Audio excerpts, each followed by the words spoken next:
Except yung mga bago, nabigyan ko na yan ng folder. Ewan ko kung nakikita nyo pa yun, may isang folder nandun lahat, yung mga requirements ng DOLE.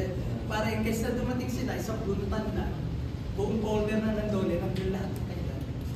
Kasama to. Kaya lang bago yan, dahil siyempre, per branch siya. Kung CLS nag-branch mo, ang chairman nyo, yung safety committee.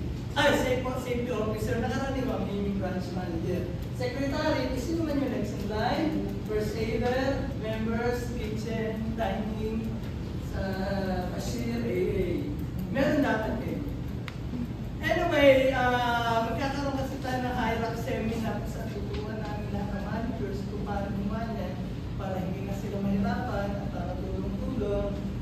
By that time, bibigay ko naman yung updated naman na folder per branch. Kasamahan ko na niya. Kaya lang, ito. Kasi kaya maglalagay niya.